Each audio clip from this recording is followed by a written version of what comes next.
Já se sentiu sozinho, mesmo rodeado de pessoas? Já se perguntou por que amizades se esfriaram, por que certos relacionamentos simplesmente sumiram da sua vida?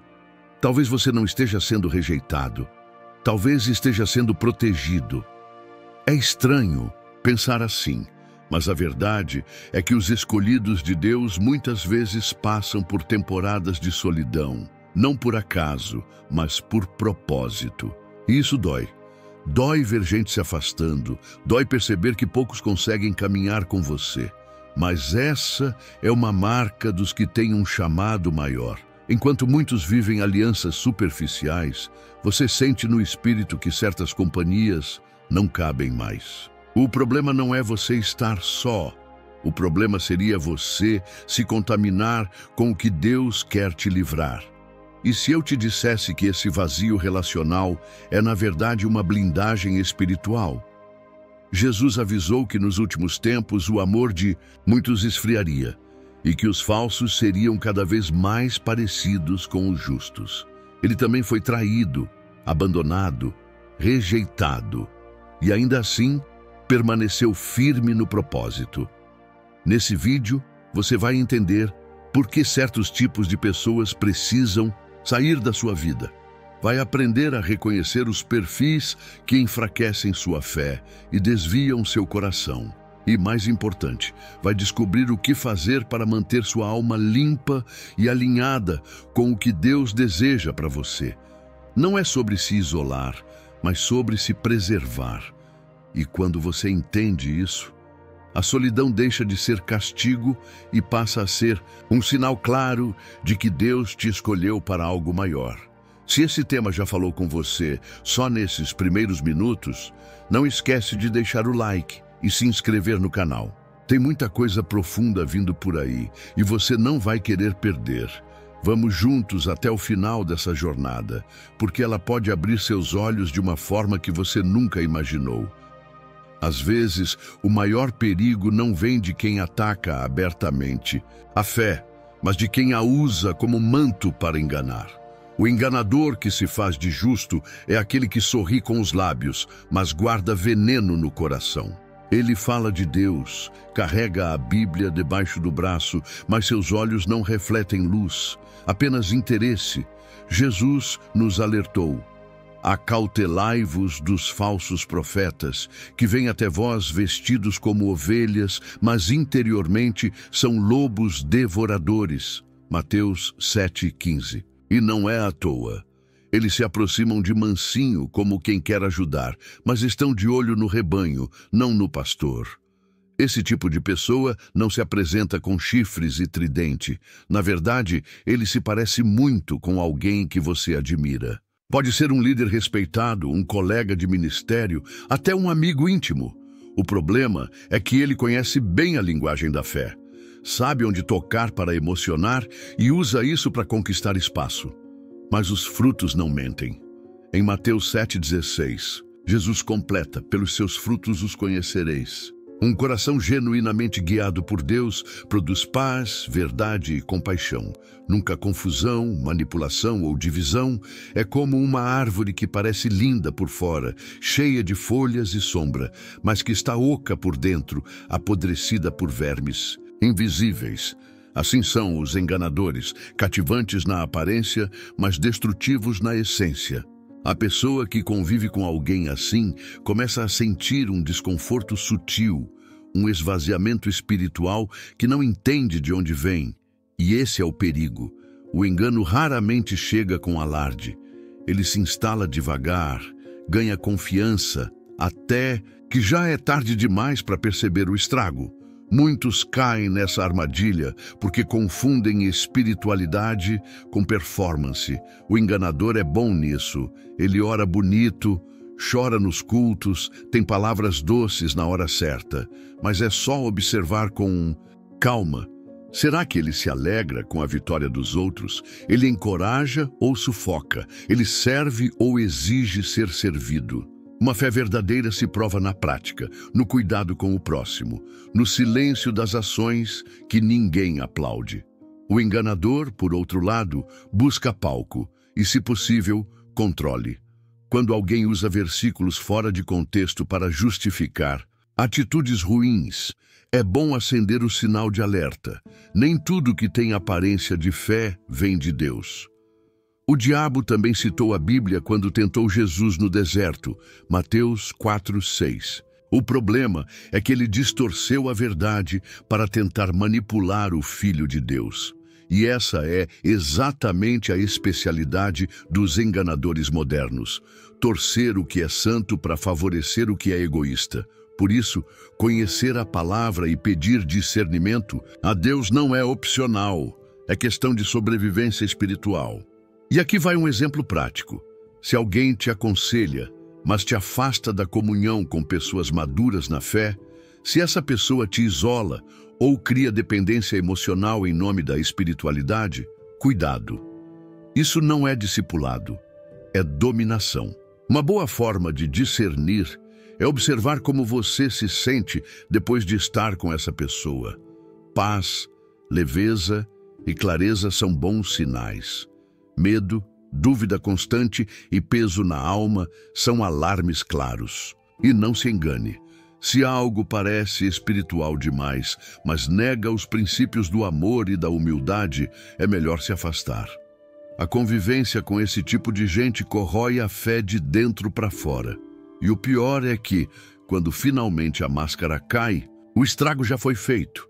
Relacionamentos foram rompidos, a confiança na igreja ficou abalada e muitas vezes a própria imagem de Deus foi manchada.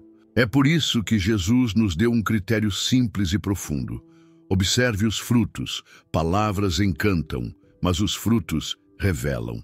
E quando se começa a perceber esses frutos amargos, é hora de refletir quem mais, em volta, tem aparência de justiça, mas raízes ocultas que não agradam a Deus. Em tempos onde a selfie virou símbolo e a vaidade é promovida como virtude, surge um tipo de pessoa que a Bíblia já havia antecipado com precisão: os amantes de si mesmos.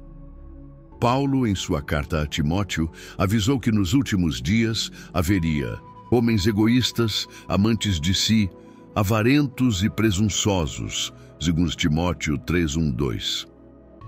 Esse perfil não se resume a uma simples vaidade exterior, mas revela uma devoção doentia ao próprio ego, um culto silencioso à própria imagem. Eles não vivem para servir, mas para serem servidos. Não se importam com a dor alheia, apenas com o brilho do próprio nome. A fé, nesse caso, se torna um acessório. O problema desses indivíduos não está em cuidar de si, mas em amar a si, ao ponto de desprezar os outros. Eles fazem do próprio bem-estar uma religião e se tornam incapazes de enxergar a beleza de uma vida vivida em comunhão. O outro se transforma em espelho, em plateia, em trampolim. Tudo gira em torno de suas vontades. Se não forem reconhecidos, se não forem exaltados, logo se vitimizam ou se afastam. E o mais alarmante, muitos aparentam ser piedosos, mas só se movem quando há aplausos no final. É como construir uma casa sobre areia, bonita por fora, frágil por dentro. Quem se relaciona com um amante de si mesmo, logo percebe o peso invisível da convivência. A conversa nunca aprofunda, porque tudo volta para ele. Suas dores sempre serão maiores, seus feitos sempre mais impressionantes. São pessoas difíceis de consolar, pois só aceitam consolo se forem o centro. E é exatamente aí que mora o risco. Quando a fé é compartilhada com quem só fala de si, perdemos espaço para ouvir Deus. A espiritualidade deixa de ser um relacionamento com o Senhor e passa a ser uma vitrine de realizações. Se você quer saber se está lidando com alguém assim, observe se essa pessoa valoriza o serviço silencioso, aquele que ninguém vê. Porque o verdadeiro discípulo de Jesus entende que grandeza está em lavar os pés, não em se exibir. Em João 13, vemos o próprio Cristo se ajoelhando diante dos discípulos para ensinar que o maior deve ser o servo. Mas o amante de si mesmo rejeita esse modelo. Ele não se curva, Ele exige ser celebrado, reconhecido, enaltecido. É o tipo que oferece ajuda esperando o retorno. Tudo tem um preço, até os sorrisos. Esse comportamento afasta o coração daquilo que é essencial. Quando o eu é o centro, Deus perde espaço. E isso cria uma fé frágil, baseada em sensações, curtidas e validação humana. A oração vira pedido de palco, o jejum, estratégia de destaque, a caridade, oportunidade de aparecer. E o mais triste, essas pessoas, mesmo cercadas de seguidores, vivem em constante vazio, porque o ego é um poço sem fundo. Quanto mais se alimenta, mais exige. É por isso que muitos caem em ansiedade, frustração e isolamento. Para quem convive com um amante de si mesmo, o melhor antídoto é o exemplo silencioso. Sirva, abrace, dê sem esperar aplausos. Mas também se proteja. Essa convivência, quando prolongada, contamina.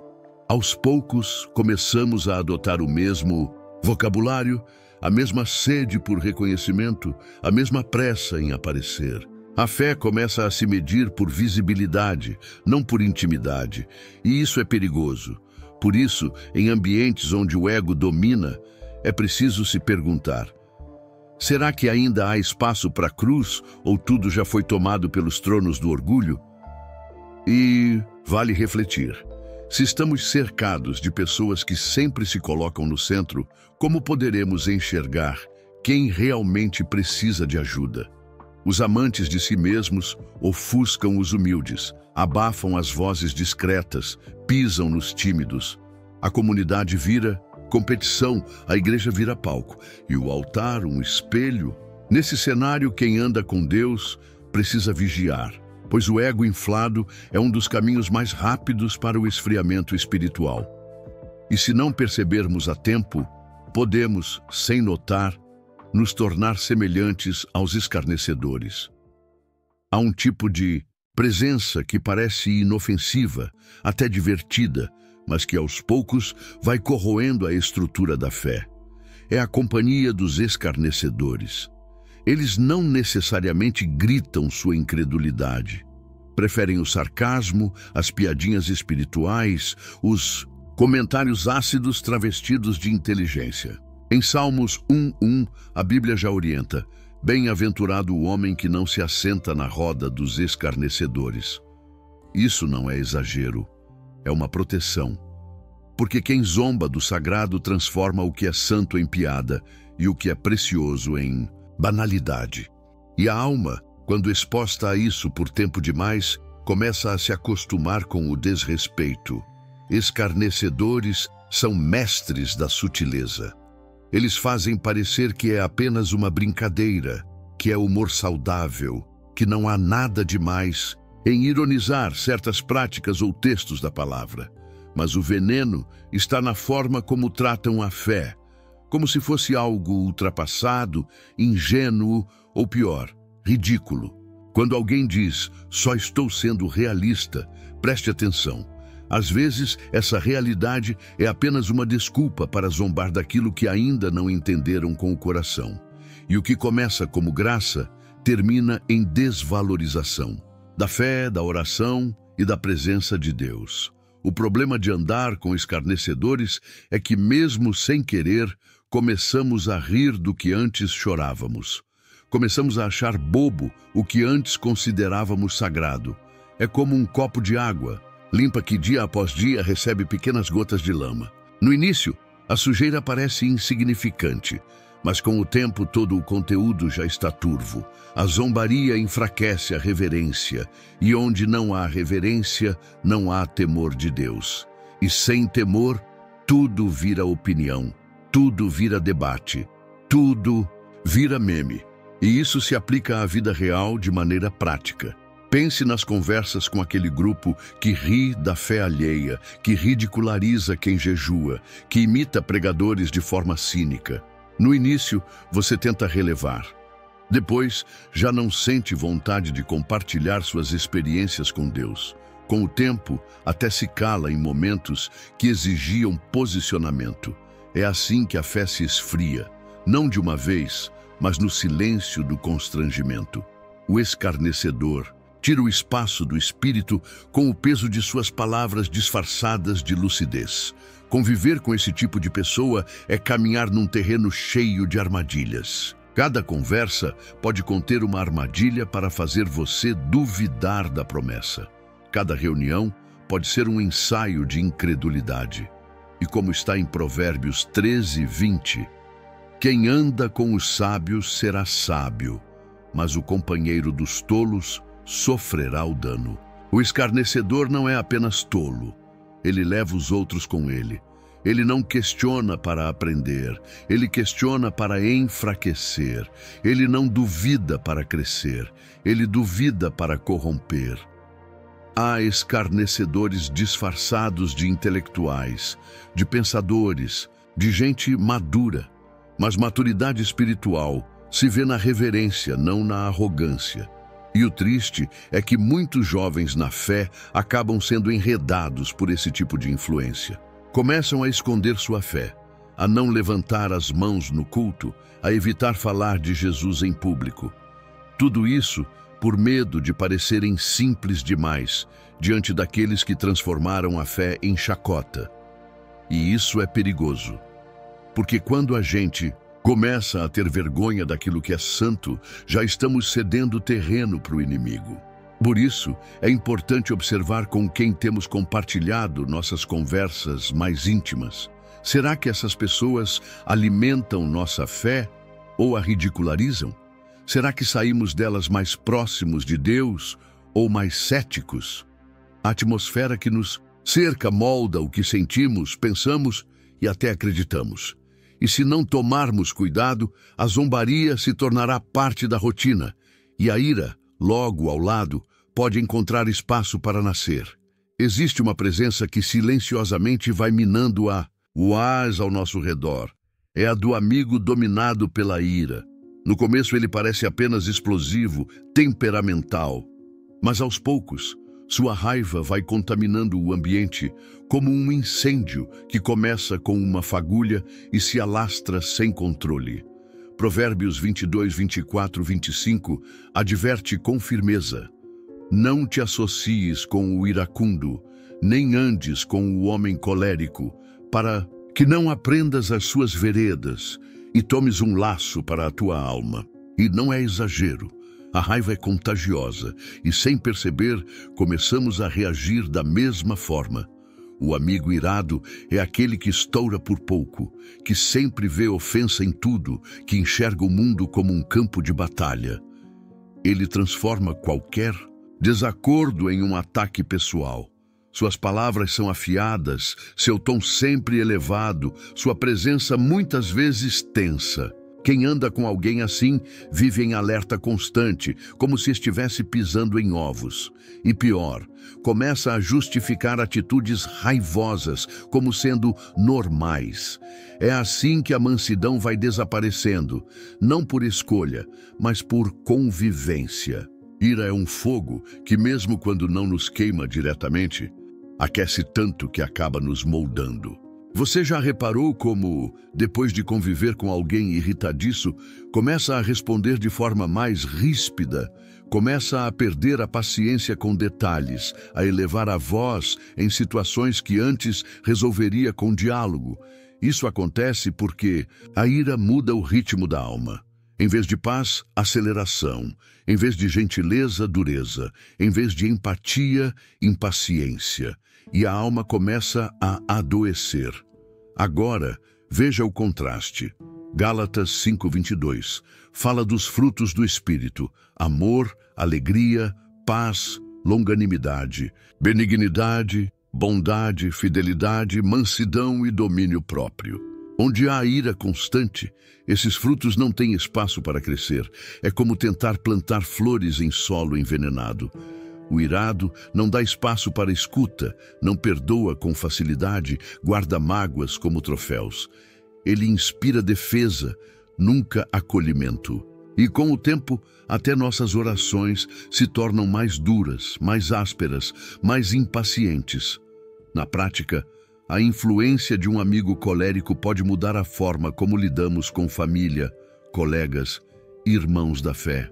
Começamos a ser menos compreensivos, a interromper mais, a levantar o tom sem necessidade. Perceba, o problema não está apenas nele, mas na influência que ele exerce.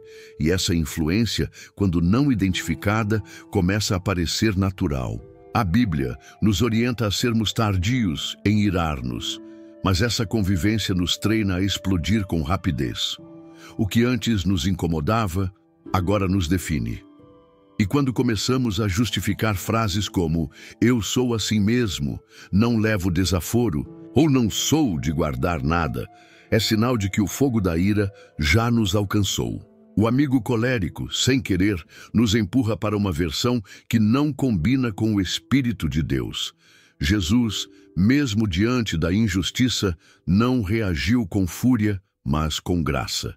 E se queremos seguir os passos dele, precisamos vigiar nossas companhias. Pois nem toda amizade edifica.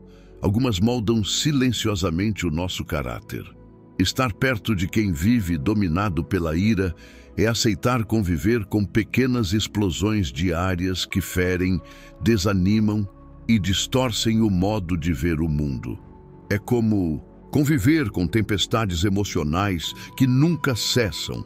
E se não dermos atenção a isso, acabamos justificando atitudes destrutivas, sem perceber que já estamos nos afastando dos frutos do Espírito e nos aproximando de divisões ainda mais perigosas.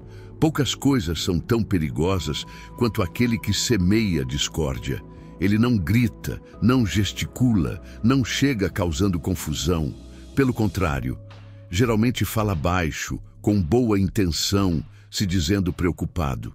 Mas suas palavras carregam veneno. Provérbios 6, 16, 19 revela que entre as coisas que o Senhor abomina está aquele que semeia contenda entre irmãos. E por que Deus odeia isso? Porque a discórdia separa o que o amor de Deus uniu. É uma semente que parece pequena, mas quando cresce, destrói famílias, igrejas, amizades e ministérios inteiros. O semeador de discórdia é sutil. Ele solta insinuações como quem não quer nada. Você viu o que ele fez? Me contaram que... Você não acha estranho que... Nunca diz tudo, apenas insinua. Ele alimenta a dúvida, coloca um contra o outro, levanta suspeitas e depois se afasta, como se não tivesse responsabilidade nenhuma. Esse tipo de pessoa se veste de pacificador, mas no fundo tem prazer na divisão. Gosta de ver o fogo aceso e muitas vezes joga lenha sem ser percebido. Nas igrejas, ele pode ser o que está sempre no meio de todo mundo, mas nunca construindo pontes, apenas criando muros. Em grupos familiares, é aquele que lança comentários que geram desconfiança entre irmãos, sogras, pais e filhos. Ele não chega com foice, chega com sorriso, mas seu instrumento de destruição é a língua. Como está escrito em Tiago 3:5, a língua é um fogo, mundo de iniquidade, e o que ele queima é precioso. A paz entre os irmãos, a unidade do corpo, o ambiente de confiança. Romanos 16:17 nos dá um alerta direto. Rogo-vos, irmãos, que noteis os que promovem dissensões e escândalos contra a doutrina que aprendestes. Desviai-vos deles. A instrução é clara, se afaste, porque a convivência com alguém assim nos desgasta, nos suga, nos contamina. Começamos a olhar os outros com desconfiança, nos tornamos mais cínicos, passamos a duvidar de intenções, que antes eram puras. O semeador de discórdia planta a desconfiança como erva daninha, silenciosa, resistente e difícil de arrancar depois que cresce. E o pior é que esse tipo de influência muitas vezes entra nos momentos de vulnerabilidade. Quando estamos magoados, inseguros ou cansados, somos terreno fértil para essa semente. Por isso, é tão importante desenvolver discernimento. Isso envolve vigiar não só o que ouvimos, mas de quem estamos ouvindo. Se uma pessoa sempre tem algo ruim para dizer de alguém, mesmo que em tom de preocupação, é sinal de alerta. Pessoas verdadeiramente piedosas oram pelos outros. Não espalham fraquezas em forma de fofoca. Na prática, o semeador de discórdia pode estar mais próximo do que imaginamos. Às vezes, é alguém da família, um colega de trabalho ou até um irmão na fé. E se você já percebeu que determinada presença sempre traz tensão, conflito e desentendimento, pare e analise. Qual é o fruto dessa convivência? Porque como Jesus ensinou em Mateus 7:20, pelos seus frutos os conhecereis. Se a presença de alguém deixa o ambiente mais pesado, as relações mais quebradas e as intenções mais turvas, algo está errado. Estar próximo de quem divide é estar distante daquilo que une. E se não identificarmos e nos afastarmos a tempo, a discórdia se instala de forma silenciosa. O amor esfria, a paz some e a comunhão vira um campo de batalha. E no meio de um ambiente assim, é fácil que elogios exagerados comecem a aparecer, abrindo caminho para um novo perigo. O adulador é um especialista em dizer o que você quer ouvir, não o que você precisa. Ele vem com palavras doces, elogios exagerados e gestos que parecem gentis, mas tudo com uma intenção camuflada. Ele não busca edificar, mas manipular. Provérbios 29:5 é direto. O homem que lisonjeia ao seu próximo arma-lhe uma rede. Ou seja, a adulação é uma armadilha disfarçada de gentileza. E quem não enxerga isso acaba preso num ciclo de vaidade e engano. Porque onde há bajulação, há falsidade escondida. Diferente do amigo sincero, o adulador não corrige, ele agrada, não confronta o erro, ele reforça o orgulho. Sua missão não é ver o outro crescer, mas usá-lo enquanto o coloca num pedestal. No início, isso pode ser lisonjeiro. Quem não gosta de ouvir que é incrível, que tudo o que faz é certo, que merece aplausos? Mas esse tipo de discurso, quando não é verdadeiro, alimenta a carne e apaga o espírito. E quanto mais somos louvados sem propósito, mais nos afastamos da humildade que Cristo ensinou. A adulação é um veneno lento, vai inflando o ego, tirando a sensibilidade, tornando a pessoa dependente da validação alheia. É por isso que muitos líderes caem. Cercaram-se de aduladores e perderam a capacidade de ouvir a verdade. O adulador, muitas vezes, está em posição estratégica, um conselheiro, um amigo de oração, alguém que se faz presente em todas as vitórias. Mas desaparece no momento em que não há mais o que sugar. É uma presença que alimenta a vaidade e sabota o discernimento. Pior ainda é quando a adulação passa a ser aceita como expressão de honra. Existem ambientes, inclusive religiosos, em que elogios vazios viram moeda de troca. Troca-se bajulação por acesso, status, benefícios. Mas o reino de Deus não é construído sobre lisonjas, e sim sobre a verdade em amor. O verdadeiro amigo não é aquele que diz que está tudo bem. É o que te avisa quando você está prestes a cair. É aquele que tem coragem de dizer, não vá por esse caminho, mesmo que isso te entristeça por um momento. Um exemplo prático. Se você está em posição de liderança, seja numa célula, ministério ou família, e só recebe elogios, acenda o alerta. Pergunte-se, há alguém que me ama o suficiente para me confrontar? Se não houver, talvez você esteja cercado de aduladores. Busque mentores e amigos maduros, pessoas que se importem com sua alma mais do que com sua aparência. E se perceber que você mesmo tem usado elogios como moeda para conquistar espaço, pare. Reavalie suas intenções. Arrependa-se. Mude o discurso. A adulação também é inimiga da humildade. Quem se alimenta dela começa a acreditar que é superior aos outros, que merece mais, que deve ser servido. Isso cria uma cultura onde os relacionamentos são baseados em interesse e não em amor genuíno. E quando essa cultura se instala, até os relacionamentos espirituais se tornam transacionais. Eu te elogio, você me favorece. Mas Jesus nos chamou para servir, não para manipular, para edificar, não para seduzir com palavras doces.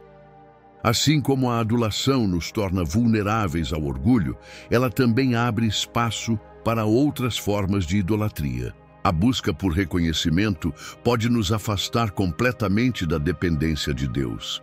E o coração, que se acostuma com elogios falsos, corre o risco de se tornar insaciável. E logo estará procurando aprovação em outros lugares, até mesmo no dinheiro. Dentre os perigos mais sorrateiros da vida espiritual está o amor ao dinheiro. Ele não se mostra com violência, mas com sedução. Começa com a ideia de melhorar de vida, depois se transforma em obsessão. E quando percebemos, já não oramos como antes, já não servimos como antes, já não confiamos como antes. Em 1 Timóteo 6,10, Paulo adverte: o amor ao dinheiro é a raiz de toda espécie de males. Não é o dinheiro em si, mas o amor a ele que arruína. É quando a bênção vira ídolo e o coração perde a direção. O amante do dinheiro nem sempre se apresenta como ganancioso. Muitas vezes é alguém bem-sucedido, focado, ambicioso. Mas por trás da disciplina e do esforço mora a dependência das posses. Ele mede valor por patrimônio, respeito por poder de compra, importância por status. E esse comportamento, com o tempo, contamina a forma como ele enxerga tudo, inclusive as pessoas. As relações deixam de ser vínculos de afeto e se tornam oportunidades de lucro. A comunhão se transforma em negociação. O perigo está no que essa obsessão causa em nosso interior. A ansiedade se instala, a fé diminui, o descanso em Deus dá lugar à preocupação constante. Começamos a acreditar que a segurança vem do saldo da conta e não da promessa do Pai. E Jesus foi muito claro em Mateus 6,24. Ninguém pode servir a dois senhores. Vocês não podem servir a Deus e às riquezas. A tentativa de servir aos dois resulta em frustração. Um pé na igreja e outro no sistema do mundo. Mas o coração, esse, não consegue dividir-se por muito tempo. Essa idolatria disfarçada afasta a alma da simplicidade do Evangelho. E com o tempo, a visão fica turva. Igrejas viram vitrines, fé vira método de prosperidade, oração vira chave para desbloquear bens. O reino perde sua centralidade. A espiritualidade é medida por conquistas. Mas o reino de Deus não é comida nem bebida, é justiça, paz e alegria no Espírito Santo. Romanos 14:17. Quem ama o dinheiro se torna cego para o que realmente tem valor e vive buscando aquilo que nunca vai satisfazer. Um exemplo bem prático é quando a pessoa não consegue mais doar, ajudar, contribuir, porque sente que está perdendo. Esquece que o dinheiro é apenas um recurso, não um propósito. Quer proteger seu patrimônio, mas perde sua alma. Uma boa forma de testar o coração é se perguntar: se eu tivesse que escolher entre ganhar mais ou servir mais, o que eu escolheria? A resposta revela muito, porque o verdadeiro tesouro, como disse Jesus, deve estar no céu, onde a traça não consome, nem os ladrões roubam.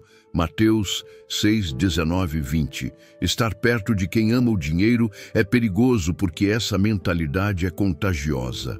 Começamos a medir sucesso pelos mesmos critérios, a desejar o que o outro tem, a competir, a correr por coisas que Deus nunca nos mandou buscar. E quando vemos, já estamos mais preocupados com metas financeiras do que com frutos espirituais. Já não buscamos intimidade com Deus, buscamos crescimento de patrimônio. Já não celebramos o que temos, apenas reclamamos do que falta. O amante do dinheiro vive numa eterna insatisfação. Sempre falta algo, sempre há mais para conquistar. E quem caminha ao lado dele, cedo ou tarde, aprende esse mesmo ritmo. Um ritmo frenético que não permite descanso, gratidão ou paz. E quando a alma está presa nessa corrida, o coração começa a endurecer. E o orgulho, alimentado pelas posses, logo começa a desprezar os humildes. O orgulho é uma prisão invisível. Quem está dentro dela raramente enxerga as grades, mas vive isolado da graça de Deus. Tiago 4,6 nos lembra: Deus resiste aos soberbos, mas dá graça aos humildes. Essa é uma das declarações mais fortes das Escrituras, porque mostra que o orgulho não apenas nos distancia de Deus, mas nos coloca em oposição direta a Ele. O orgulhoso não ora com dependência, não escuta com humildade, não serve com sinceridade. Acha que sabe, acha que pode, acha que merece mais do que os outros. E o maior sinal do orgulho é o desprezo. Ele se manifesta quando alguém olha para o outro com superioridade, como se o humilde fosse ingênuo, fraco ou desprezível. Mas no reino de Deus, a lógica é invertida. Jesus lavou os pés dos discípulos, João 13, 12, 17, para mostrar que grandeza está no serviço. Enquanto o mundo admira quem manda, o céu exalta quem serve. O orgulhoso se recusa a se ajoelhar e por isso nunca experimenta a glória que vem de se humilhar. O orgulhoso está sempre disputando. Ele não consegue se alegrar com a vitória alheia, pois sente que perdeu algo. Sua insegurança é camuflada por arrogância. Suas falas carregam comparações, suas atitudes buscam reconhecimento, seus relacionamentos giram em torno de performance. E quem convive com ele vive como numa competição constante, onde sempre há alguém sendo diminuído. É como estar cercado por espelhos, onde tudo reflete apenas uma coisa: ele mesmo. Em ambientes assim, o amor não cresce, porque não há espaço para o outro florescer. O humilde é silenciado, a vulnerabilidade é vista como fraqueza, a empatia é ridicularizada. Pouco a pouco, o orgulho vai moldando os relacionamentos. O importante não é caminhar junto, é parecer superior. Mas Provérbios 16:18 nos alerta: o orgulho precede a ruína e o espírito altivo a queda. Quem se exalta mais cedo ou mais tarde cai. E geralmente a queda é de um lugar muito alto, porque foi ele mesmo quem construiu esse pedestal. Convivência com o orgulhoso também afeta nossa percepção. Aos poucos, começamos a copiar suas atitudes, a nos defender o tempo todo, a evitar expor nossas fragilidades. E quando isso acontece, perdemos a beleza da autenticidade. Deus não habita em corações cheios de si, mas em corações quebrantados. E se cercar de quem despreza os humildes é correr o risco de se afastar do que mais nos aproxima do Pai: a mansidão. Exemplo prático: se você compartilha algo simples que viveu com Deus e a pessoa ri ou menospreza, fique atento. Isso não é discernimento, é soberba. Pessoas cheias de Deus celebram os pequenos começos, as histórias discretas, os testemunhos que só fazem sentido aos olhos da fé. O orgulhoso, por outro lado, só reconhece o que é grandioso, barulhento, impressionante. E quem vive cercado desse tipo de influência começa a buscar resultados e reconhecimento, ao invés de profundidade e intimidade com Deus. E à medida que o orgulho cresce, o coração endurece. A voz do Espírito se torna um eco distante, abafada pelas conquistas pessoais. E o que começa como autovalorização vira idolatria de si mesmo. Quando o eu ocupa o trono, Cristo é deixado de lado. E nessa ausência de verdade surgem as máscaras, aquelas que o hipócrita veste para manter a aparência de santidade. O hipócrita não grita, não se revela com facilidade. Ele atua. Está sempre ensaiado, sempre com o figurino, certo, dizendo o que se espera ouvir, mas vivendo o oposto. Jesus foi implacável com esse tipo de pessoa. Em Mateus 23, 27 e 28, ele os compara a sepulcros caiados, bonitos por fora, mas por dentro cheios de podridão. A hipocrisia é uma maquiagem espiritual. Ela pinta um rosto devoto, enquanto o coração se distancia de Deus. E esse abismo entre aparência e verdade é onde a fé morre sufocada. O hipócrita sabe citar versículos, sabe como orar em público, sabe até quais lágrimas derramar, mas não vive o que prega. Suas ações não confirmam suas palavras. E o pior, ele não apenas engana os outros, engana a si mesmo. Cria uma versão de espiritualidade que impressiona os homens, mas que Deus rejeita, porque Deus não vê como o homem vê, ele olha o coração. E nenhum filtro consegue esconder a verdade dos olhos do Altíssimo. Viver de aparências é cansativo, exige manutenção constante. O hipócrita precisa controlar sua imagem, manipular percepções, recalcular cada passo para manter a ilusão. Ele parece forte, mas vive em pânico. Parece piedoso, mas teme ser desmascarado. E quando alguém sincero aparece, alguém simples, real, quebrantado, o hipócrita se sente ameaçado, porque a luz da autenticidade expõe as trevas do fingimento. Por isso, frequentemente, ele tenta silenciar os sinceros. É por essa razão que a hipocrisia é tão destrutiva dentro da igreja. Ela cria um ambiente onde ninguém pode ser vulnerável, onde confissão vira fraqueza, arrependimento é disfarçado e os pecadores passam a fingir santidade ao invés de buscar restauração. Mateus 6:1 adverte: guardai-vos de fazer vossas obras de justiça diante dos homens para serem vistos por eles. Quando a motivação é a plateia, a recompensa é o aplauso e nada mais. Deus não se comove com performances, mas com verdades internas. Um exemplo claro acontece quando alguém finge estar firme espiritualmente apenas para manter sua posição na liderança. Ele sabe que está fraco, sabe que precisa de ajuda, mas o medo de parecer mal o paralisa. E esse ciclo só alimenta mais dor. O hipócrita não percebe, mas vive em prisão emocional e espiritual. E os que o cercam são afetados também, porque onde há fingimento, a graça tem pouco espaço para agir.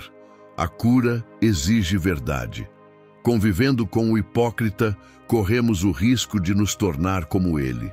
Começamos a esconder nossos erros, a sorrir, mesmo quando estamos desabando, a tentar parecer algo que não somos. Aos poucos, deixamos de buscar transformação e começamos a buscar aprovação. E isso contamina a essência da fé cristã, que é justamente sermos moldados, quebrantados, transformados. Deus não quer atores no altar, Ele quer filhos no colo.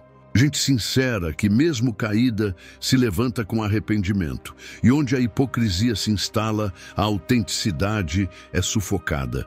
O ambiente se torna frio, impessoal, julgador.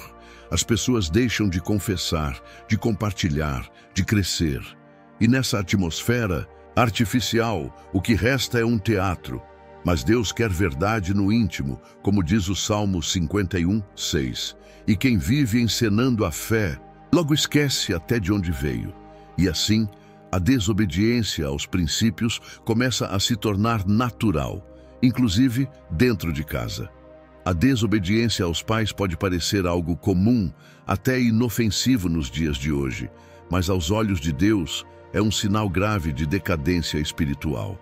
Em 2 Timóteo 3:2, Paulo descreve os desobedientes aos pais como um dos retratos dos tempos difíceis.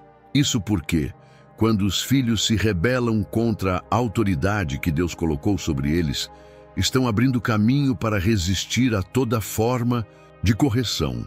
E quando ninguém mais pode ensinar ou exortar, o coração endurece e o orgulho cresce como uma raiz venenosa. Honrar pai e mãe não é apenas uma tradição cultural ou um valor moral. É o primeiro mandamento com promessa. Efésios 6:1-3 declara: Filhos, obedeçam a seus pais no Senhor, pois isso é justo.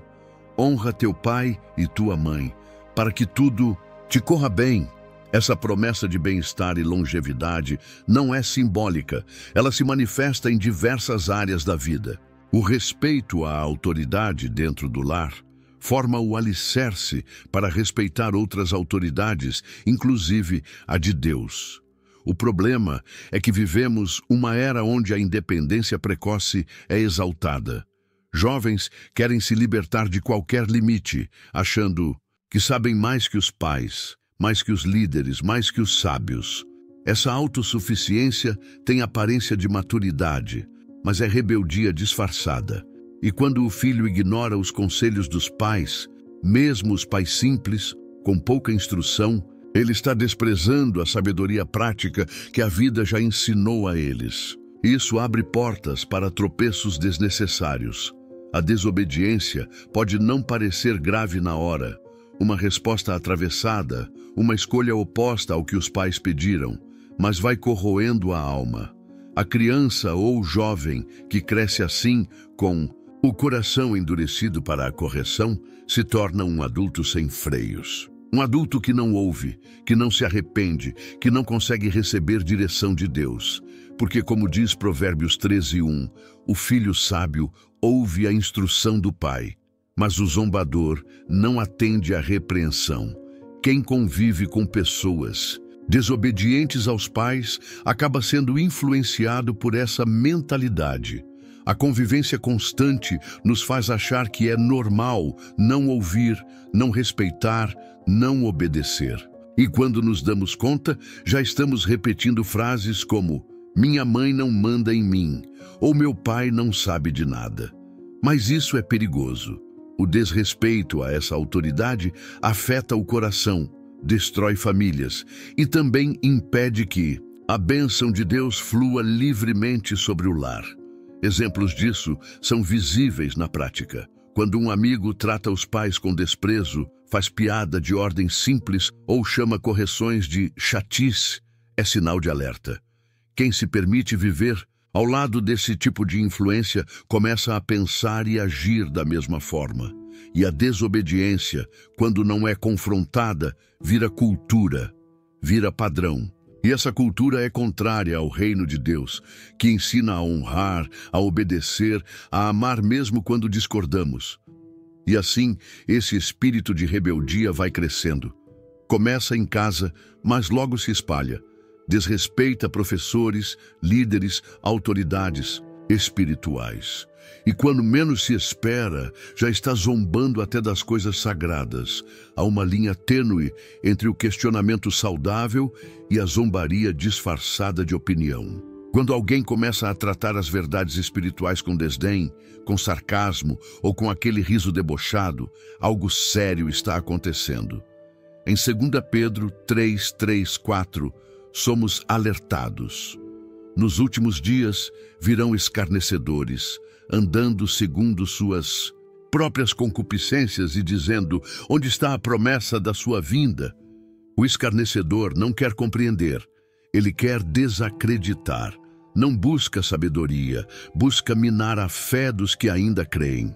E muitas vezes essa zombaria vem travestida de liberdade de expressão ou humor inteligente. Mas o que está por trás é a irreverência, a tentativa de banalizar o que é santo. A zombaria começa pequena, uma piada sobre a oração, uma ironia sobre a Bíblia, uma dúvida lançada em tom de escárnio.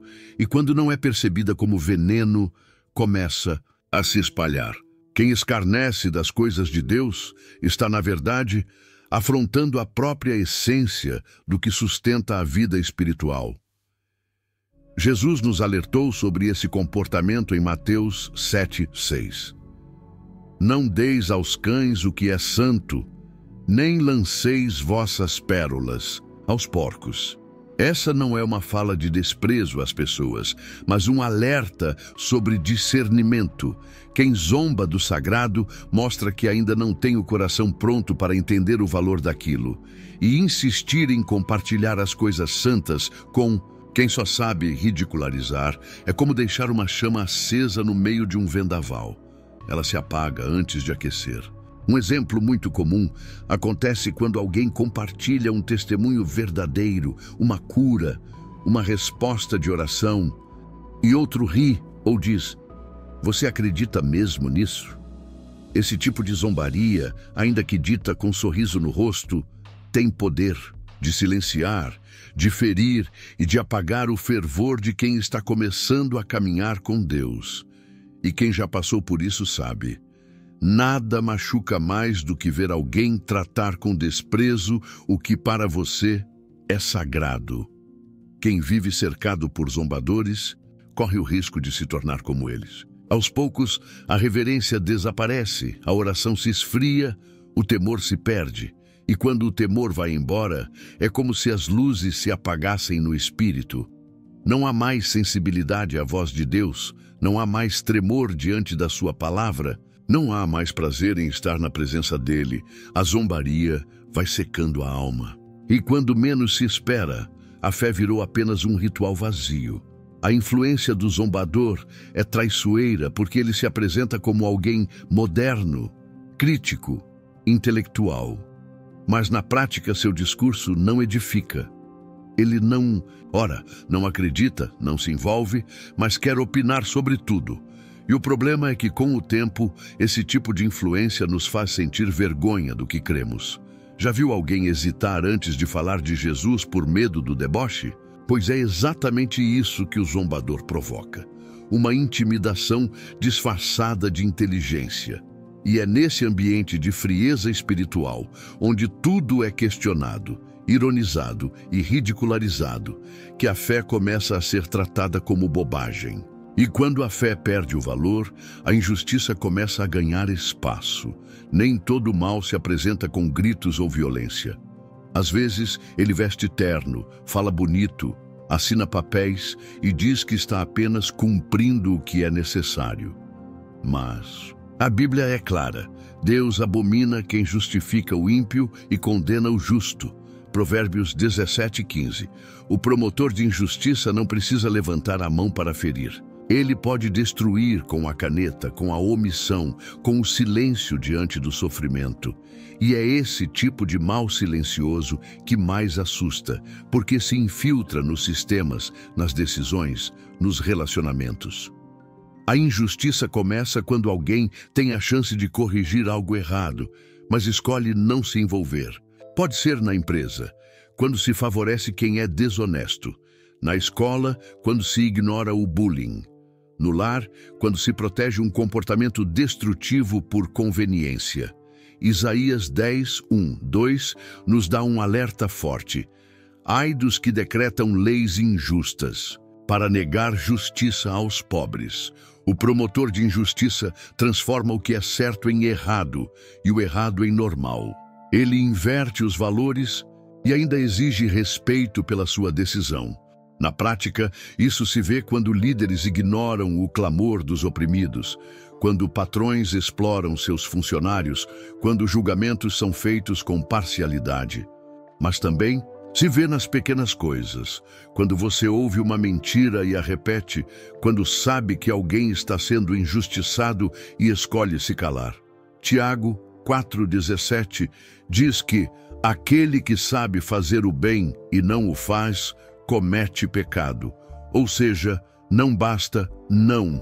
Praticar a injustiça é preciso enfrentá-la, e isso exige coragem, caráter e fé. O grande perigo de conviver com promotores de injustiça é que, com o tempo, a gente se acostuma. O que antes nos revoltava começa a parecer normal. Aceitamos que as coisas são assim mesmo, e assim o coração vai se endurecendo. A compaixão desaparece, a consciência se cala e a frieza toma o lugar da justiça.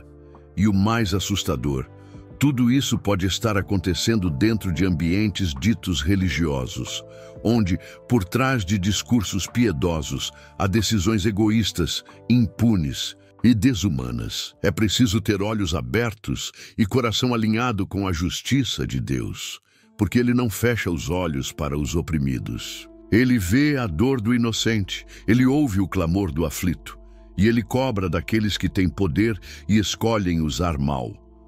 Promover a injustiça é declarar guerra contra o caráter de Deus, porque o nosso Senhor é justo, reto, fiel em todos os seus caminhos. E quem deseja andar com Ele não pode compactuar com opressão, mentira ou favorecimento. Conviver com quem age injustamente contamina a forma como enxergamos o mundo. Começamos a nos tornar frios, calculistas, preocupados apenas com os próprios interesses. Começamos a olhar para os mais fracos com desprezo ou indiferença. E assim, a justiça de Deus vai sendo substituída pela lógica do mundo. Quem pode mais, manda.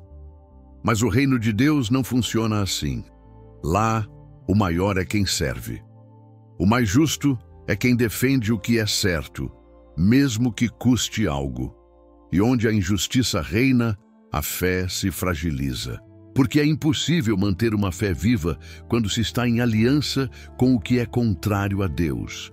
E nesse solo árido, os cínicos encontram espaço para plantar suas sementes de incredulidade. Nem toda ameaça à fé vem em forma de afronta direta. Algumas chegam sorrateiras, camufladas de racionalidade, de bom senso, de liberdade de pensamento. O cínico é mestre nisso.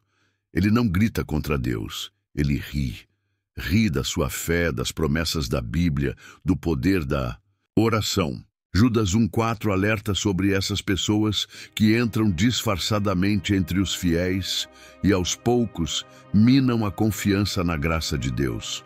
Eles fazem parecer que a fé é coisa de gente ingênua, que ainda não acordou para o mundo real.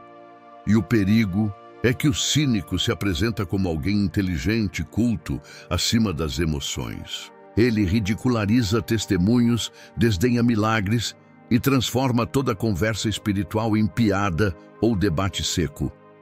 Mas por trás dessa pose existe um coração frio, incrédulo e endurecido. Ele não quer entender, ele quer destruir. E o mais preocupante, ele se infiltra na vida de quem está fragilizado. Alguém que acabou de ter uma experiência com Deus e, de repente, se vê sufocado pela dúvida lançada por quem não crê. Hebreus 3,12 traz uma exortação urgente. Cuidem, irmãos, para que nenhum de vocês tenha um coração perverso e incrédulo, que se afaste do Deus vivo. O cínico não só alimenta esse tipo de incredulidade em si mesmo, mas planta sementes em todos ao seu redor. Ele lança frases do tipo: você tem certeza que isso foi Deus? Você acha mesmo que oração muda alguma coisa? E, se não estivermos firmes, essas pequenas frases começam a corroer o alicerce da fé. Já presenciou alguém contar algo poderoso que viveu com Deus e outro retrucar com um sorriso torto? Esse é o campo de atuação do cínico. Ele enfraquece a fé dos outros não com escândalos, mas com frases aparentemente inofensivas. Às vezes é uma piada, outras vezes uma expressão de desprezo, e o estrago se acumula, especialmente entre os novos na fé, que ainda estão construindo seu relacionamento com Deus e, por isso, são mais vulneráveis a essas vozes frias e descrentes. Esse tipo de influência é sorrateira.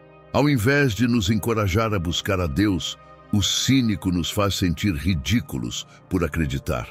E quanto mais convivemos com esse tipo de pessoa, mais nossa fé se torna tímida, silenciosa, hesitante, até o ponto em que paramos de compartilhar o que cremos, com medo de sermos ridicularizados. E o silêncio da fé é o início de sua morte. Porque a fé verdadeira é confiante, ousada, cheia de expectativa. Ela não combina com vergonha ou com neutralidade. Coríntios 3,19 declara: a sabedoria deste mundo é loucura diante de Deus. E é essa sabedoria que o cínico usa como armadura. Ele se protege por trás de argumentos vazios, achando que sua visão de mundo é superior à simplicidade da fé. Mas, na verdade, ele está preso num ciclo de cegueira espiritual. E quem anda com ele, corre o risco de começar a enxergar o mundo com os mesmos olhos nublados. Aos poucos, o olhar deixa de ser cheio de esperança para se tornar cinza, seco, racional demais. A convivência com o cínico vai drenando a fé, a paixão por Deus, o fervor espiritual. E quando a fé se esfria, a maldade começa a parecer aceitável, até interessante. Diferente daquele que erra por fraqueza, existe um tipo de pessoa que se deleita em fazer o mal, que planeja, executa e ainda se orgulha disso. Provérbios 12:20 diz: engano há no coração dos que maquinam o mal. Não estamos falando aqui de quem tropeça e se arrepende, mas daquele que faz da maldade uma estratégia de vida. Ele mente com frieza, engana com destreza, manipula com prazer. E pior, sente-se bem por ter conseguido o que queria, mesmo que outros tenham saído feridos. Esse tipo de pessoa vê a injustiça como uma ferramenta. Usa o engano para subir, a traição para vencer e a frieza como armadura. Muitas vezes se apresenta como alguém esperto, realista, prático, mas na essência carrega uma alma cauterizada que já não distingue mais o certo do errado. Efésios 5:11 adverte com firmeza: não participem das obras infrutíferas das trevas, antes exponham-nas à luz. A luz de Deus revela o que está escondido, e quem ama a maldade foge dessa luz. No dia a dia, é possível identificar essa conduta em pequenos comportamentos. Aquele que tem prazer em humilhar os outros com piadas cruéis, ou que sente satisfação ao causar confusão entre pessoas. Também se vê no funcionário que rouba oportunidades dos colegas e ainda sorri com orgulho. O problema é que, quando estamos próximos de alguém assim, começamos a ver essas atitudes como jogo de cintura ou inteligência social. Mas são sementes podres que contaminam tudo ao redor. O que ama a maldade também é especialista em disfarces. Ele sabe ser simpático, agradável, carismático, mas sua bondade é fachada. No fundo, ele não se importa com o bem-estar de ninguém. Ele gosta mesmo é do caos, de ver o outro tropeçando, caindo, sofrendo, e enquanto todos acham que está tudo bem, ele está por trás puxando os fios da discórdia. Conviver com alguém, assim é como caminhar com um sorriso falso ao lado e uma faca escondida nas costas. Com o tempo, a maldade desse tipo de pessoa começa a parecer normal para quem está ao redor. O coração se acostuma com as mentiras, com os esquemas, com as pequenas injustiças.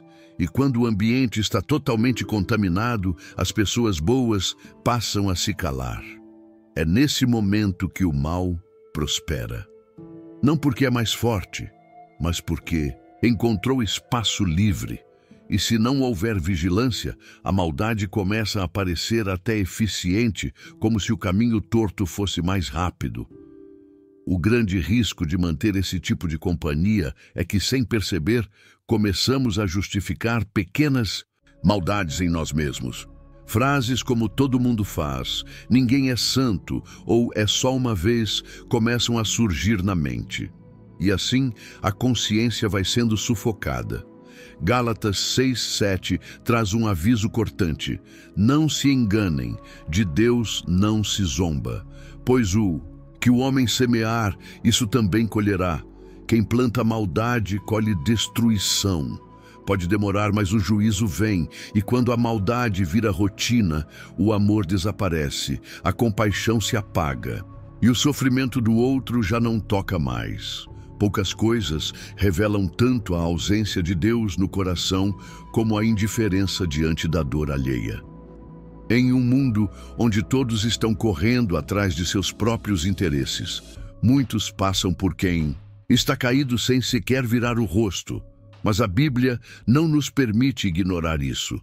Em 1 João 3,17 lemos: se alguém tiver recursos e vendo seu irmão em necessidade, não se compadecer dele, como pode permanecer nele o amor de Deus?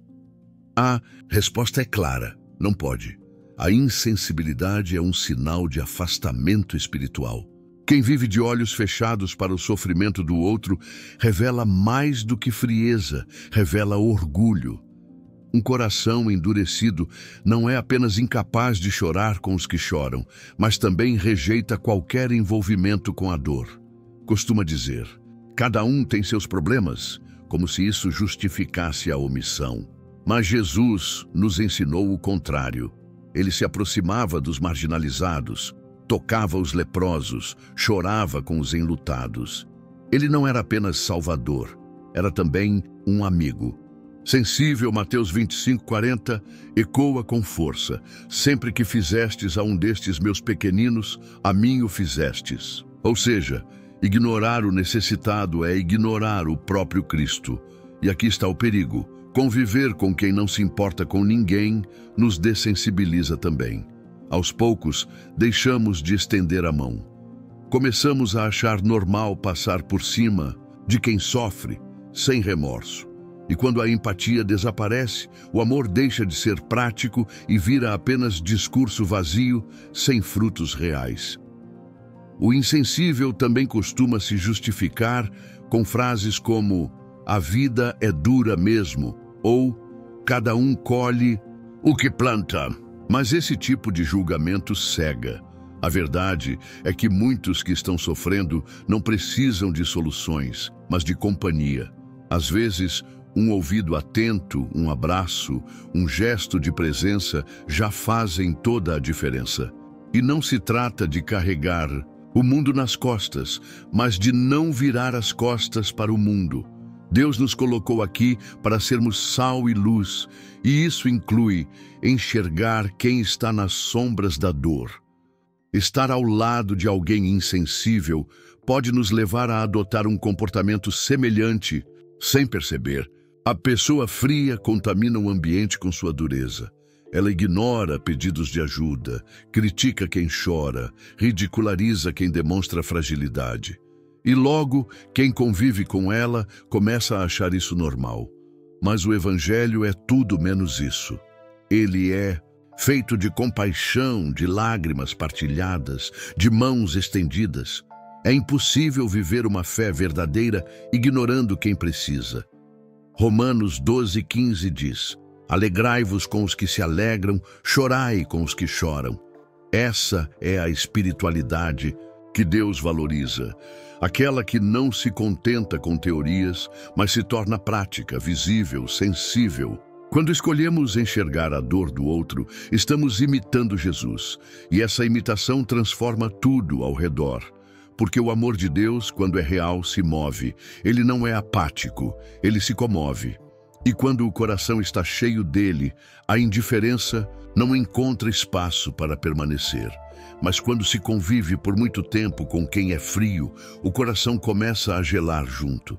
E nessa temperatura baixa, os laços enfraquecem, os vínculos se rompem e os escolhidos ficam cada vez mais solitários. Depois de tudo o que você ouviu aqui, a pergunta que fica é: quem tem permanecido ao seu lado está te aproximando de Deus ou te afastando dele? Quantas vezes você já sentiu um peso espiritual sem entender que vinha das más influências que estavam ao seu redor? É hora de abrir os olhos. É hora de discernir, cortar laços que te drenam e fortalecer conexões a que edificam. Deus te chamou para algo maior, e isso inclui escolher bem com quem você caminha. Você tem coragem de rever suas amizades? De se afastar de ambientes que te esfriam espiritualmente? Ou vai continuar fingindo que está tudo bem enquanto sua fé enfraquece dia após dia? Pense nisso. Quem você tem permitido falar ao seu ouvido? Porque muitas vezes não é o diabo gritando, é um amigo sussurrando. E é esse sussurro que está te desviando do propósito. Mas a escolha é sua, sempre foi. E o céu ainda está de braços abertos, esperando sua decisão. Agora eu te convido a aplicar tudo isso. Reflita sobre cada ponto que compartilhamos aqui. Faça uma faxina nas suas relações e comece a reconstruir sua vida espiritual com sabedoria e verdade. E me conta nos comentários, qual desses perfis você já identificou ao seu redor?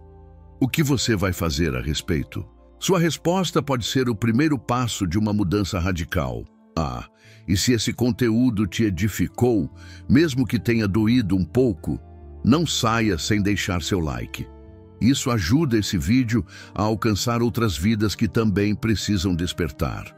E se ainda não é inscrito, clica no botão vermelho e ativa o sininho. Aqui a gente fala de verdades que transformam e você vai querer estar com a gente nos próximos vídeos.